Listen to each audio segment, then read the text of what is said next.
Essas peças aqui foram fabricadas com a ajuda de uma máquina-ferramenta. E essa máquina-ferramenta é uma das mais usadas em vários setores da indústria. Na teleaula de hoje, a gente começa a estudar mais um processo de fabricação, o torneamento. Na teleaula de hoje, você vai entender o que é torneamento, vai conhecer o torno, vai conhecer alguns de seus acessórios e vai estudar algumas de suas operações básicas. Você vai perceber que praticamente todos os conjuntos mecânicos que você imaginar têm peças torneadas. Então, vamos lá? O torneamento é um dos processos de fabricação mais antigos na história do homem. Essa técnica que está sendo utilizada aqui é basicamente a mesma desde a antiguidade. O torneamento começou em oficinas que fabricavam peças cerâmicas, como vasos, tigelas e potes. Agora, o torneamento só foi aplicado mesmo ao trabalho do metal no final do século passado. Mas olha só. E a base do processo usado na indústria é exatamente a mesma usada aqui. Olha só, assim como na indústria mecânica, o torneamento mecânico consiste em ir dando forma à peça enquanto ela gira sobre seu próprio eixo. Caio e Tito, sempre que vocês estiverem fazendo um torneamento, vocês vão estar fazendo isso aí. Vocês têm uma peça que gira em torno do seu próprio eixo e uma ferramenta que vai desbastando essa peça, dando a ela a forma que vocês precisam. Agora, existem umas dicas fundamentais para que se consiga tornear uma peça. Bom, uma coisa eu tenho certeza. Aquela ponta ali que corta a peça tem que ser feita de um material mais duro do que o material da peça que vai ser cortada. É verdade. Muito bem, Caio. Essa é uma das condições para que exista a usinagem. Agora, aquilo que você chamou de ponta é uma ferramenta de corte. E é claro que ela deve ser feita com material mais duro que o material da peça. Claro. Mas, Silva, peraí, você falou em usinagem. O torneamento é uma espécie de usinagem? É sim, por isso que essa história da ferramenta de corte é muito importante. Como em qualquer processo de usinagem, o torneamento consiste na retirada progressiva do cavaco. Vejam, a ferramenta de corte tem que estar bem presa ao porta-ferramenta para que a força necessária para a retirada do cavaco possa ser feita sobre a peça. Só assim a gente tem um corte contínuo e regular. Mas, Silva, para que a retirada do cavaco aconteça, você precisa de movimento. É isso mesmo, Caio. Na verdade, você precisa de 3 movimentos. O primeiro movimento é o principal do torno. É o movimento de corte, que é o movimento rotativo realizado pela peça. O segundo movimento é o movimento de avanço, que, como o nome já indica, se refere ao deslocamento da ferramenta de corte ao longo da peça. Finalmente, aí está o movimento de penetração, que é o que determina a profundidade do corte. Nesse movimento, a ferramenta é empurrada contra a peça, regulando a profundidade do passe e a espessura do cavaco. É isso aí. Você viu como é simples? Se você fizer essa mesma operação variando apenas a amplitude dos movimentos ou a posição e o formato da ferramenta de corte, dá para fazer inúmeras peças diferentes. Por exemplo, peças cilíndricas torneadas externamente, como essa aqui, ou peças cilíndricas torneadas internamente. Peças com superfícies cilíndricas cônicas externas, ou como essa aqui, peças com superfícies cilíndricas cônicas internas. E ainda, peças com superfícies roscadas externas ou internas. O torno é mesmo versátil, hein? Além de todos esses tipos de peças, se a gente usar ferramentas de corte diferentes, ele pode ser usado com outras funções, como por exemplo, alargar e furar. Basta trocar a ferramenta de corte. Vamos aproveitar para conhecer de perto algumas delas? Essas ferramentas são acopladas ao porta-ferramentas e elas são responsáveis pela retirada do cavaco e às vezes até pelo acabamento da peça. Bom, existem vários tipos. Cada uma delas desbasta a peça de uma maneira determinada, obedecendo os critérios de fabricação da peça. Por exemplo, essa aqui é uma ferramenta de sangrar. Essas duas servem para facear. E essa aqui é usada para abrir roscas.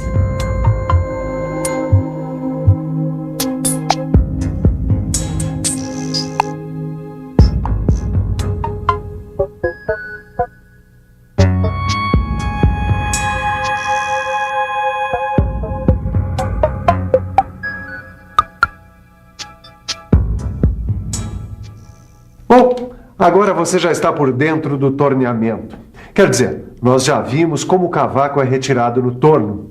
Conhecemos algumas peças que podem ser fabricadas nele e vimos também algumas ferramentas de corte que podem ser acopladas ao torno dependendo da operação que você vai executar. Vamos conhecer agora a estrela dessa história. Vamos conhecer melhor o torno. Este torno que eu tenho aqui na minha oficina é um torno universal. Apesar do nome, é o torno mais simples que existe. Mas para mim é o que interessa, porque eu não tenho uma produção em grande escala. Aliás, eu normalmente trabalho com peças que têm medidas especiais e por isso precisam ser feitas manualmente. E não compensa usar um torno automático para fazer apenas uma peça. Mas isso já é outra história. Vamos ao torno. Olha aí o nosso torno universal. As peças que a gente vai conhecer agora estão presentes em todos os tornos. Eles podem variar de tamanho, podem ter outros acessórios, podem ser automatizados, mas as peças vão ser sempre basicamente as mesmas. Todo torno tem um barramento. Aí está o cabeçote fixo e o cabeçote móvel. Os fusos fazem parte do sistema de deslocamento da ferramenta. A vara também. Essa peça aí é chamada de torre. Ela faz parte do conjunto responsável pela fixação da ferramenta. Fazem parte desse mesmo conjunto o carro porta-ferramenta, que pode se deslocar em vários ângulos. O carro transversal, que se desloca perpendicularmente ao eixo da máquina. E o carro principal, que se desloca longitudinalmente, ou seja, ao longo do eixo do torno. Finalmente, aí estão as manivelas e alavancas que comandam os movimentos e as velocidades da máquina. É isso aí. Todos esses itens são comuns a todos os tornos. O que varia é a capacidade de produção, o tamanho das peças, os comandos que podem ser computadorizados. Mas no fundo, os componentes são sempre os mesmos. E tudo isso para fazer o torneamento das peças. Agora, tudo isso não adianta nada se a gente não fizer uma coisinha básica antes de começar o torneamento. Prender a peça. E prender muito bem. A fixação da peça e da ferramenta são fundamentais para um bom torneamento. Olha aí, Caio, para fixar a peça a gente usa uma placa. A mais comum é a placa universal de 3 castanhas, olha lá. Deixa eu ver, Tito. Olha aí, ó. A placa, as 3 castanhas e olha só, elas são raiadas, ó. Exatamente. Ó, dá uma olhada nos degrauzinhos ali. São eles que servem para fixar a peça. Bom, vamos ver mais um pouco? Vamos lá. Olha aí. Com essa chave, a gente aperta as 3 castanhas simultaneamente, prendendo a peça. Isso. No caso de uma peça cilíndrica como essa, repare que a fixação é feita pelas partes raiadas que estão mais próximas do centro da placa. Mas se a peça tiver formato de anel, por exemplo, aí o que vai fazer a fixação é a parte raiada externa. E aí, rapazes? Ô, Silva, a gente está observando como são fixadas as peças. Ah, que bom que vocês se interessaram pelo sistema de fixação de peças. Né? E já chegaram a alguma conclusão? Já. A gente já sacou a história da placa universal de 3 castanhas, como ela é usada para fixar peças cilíndricas ou em forma de anel. Ah, é? Então vamos ver se vocês estão bons mesmo, tá? Vamos ver como é que se faz a fixação de uma peça como essa em forma de disco. Bom, Bom, aí a gente usa as castanhas invertidas, não é? Mas vamos aproveitar o trabalho do Polarini aqui. Polarini, por favor, mostra para eles como é feita a fixação. Olha aí as castanhas invertidas, estão vendo? Sempre que vocês precisarem fixar uma peça em forma de disco, vocês devem substituir as castanhas normais pelas castanhas invertidas. Isso porque o próprio degrau da castanha facilita e muito o apoio e a centralização da peça. Como você já sabe, a produção de qualquer peça pede várias etapas. Normalmente, quando uma peça chega para ser torneada, ela já passou por outras operações. Essas operações podem ser a fundição, a laminação, o corte, assim por diante. O importante é lembrar que sempre que uma peça passa por uma dessas operações, é comum prever uma sobra de metal suficiente para as operações de usinagem pelas quais a peça ainda vai passar. Por isso, a primeira operação a ser feita no torno é criar uma superfície plana numa das faces da peça. Essa superfície vai servir de referência para as outras medidas dessa peça.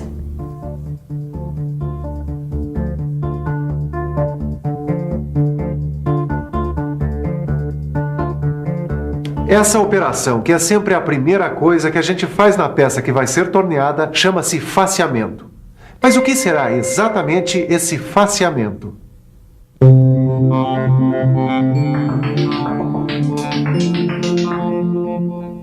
Facear, como o nome já diz, é criar uma face. Uma face plana que vai ser a referência para as medidas da peça. Vamos imaginar que a peça a ser fabricada tenha um rebaixo externo. O comprimento desse rebaixo vai ser medido a partir da face criada na operação de faceamento.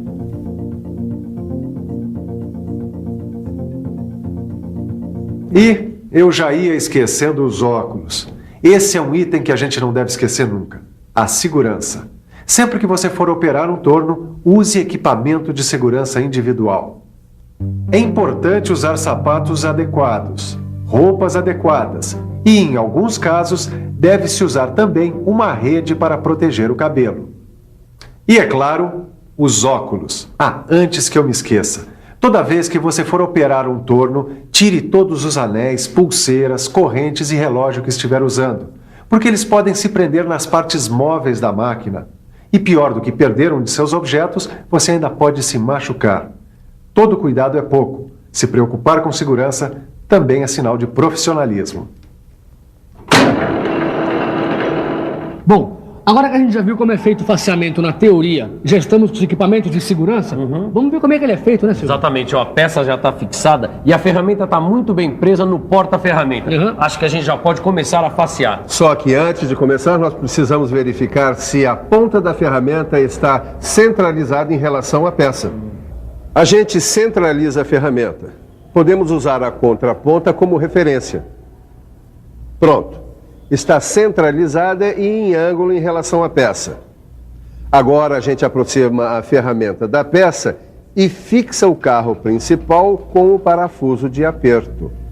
E finalmente a gente consulta a tabela de velocidade de corte, seleciona a rotação do torno e pronto. Já podemos ligar a máquina. Agora sim, a ferramenta é aproximada da peça até tocar a parte mais saliente. Depois, a gente faz ela penetrar, vamos dizer, uns 0,2 de milímetro na peça. A partir daí, passamos a deslocá-la continuamente para a periferia da peça. A gente repete esse deslocamento até terminar o faceamento. Outra operação que é básica é o torneamento da superfície cilíndrica externa. Calma que é só o nome que é cumprido. Na verdade, essa operação é tão simples quanto a outra. Como sempre, a gente centraliza e fixa bem a peça. Depois, temos que montar a ferramenta no porta-ferramenta. Aí, é a hora de selecionar a rotação do torno. Pronto, já dá para fazer. A primeira coisa é saber quanto do material vai ser torneado. Tendo a medida, a gente confere na peça com o paquímetro. Aí, a gente marca essa extensão com um risco, aciona o torno e faz um risco de referência. Pronto, agora é só tornear. Prontinho, agora chegou a hora de dar uma boa revisada em tudo que você aprendeu hoje. E atenção, se liga aí que é hora da revisão. Na teleaula de hoje, você ficou conhecendo o torneamento. Aprendeu que o torneamento é um processo de fabricação muito antigo, mas que só foi aplicado eficientemente ao trabalho do metal no fim do século passado. Você ficou conhecendo o torno universal e seus componentes, e viu como são feitas duas operações básicas de torneamento: o faceamento e o torneamento de uma superfície cilíndrica externa. É isso aí. Na próxima teleaula tem mais. Bom, a gente vai continuar descobrindo os segredos do torneamento. Bom, mas para isso, você não se esqueça, hein? Aprofunde tudo o que você viu nessa teleaula no seu livro. Bons estudos e até lá!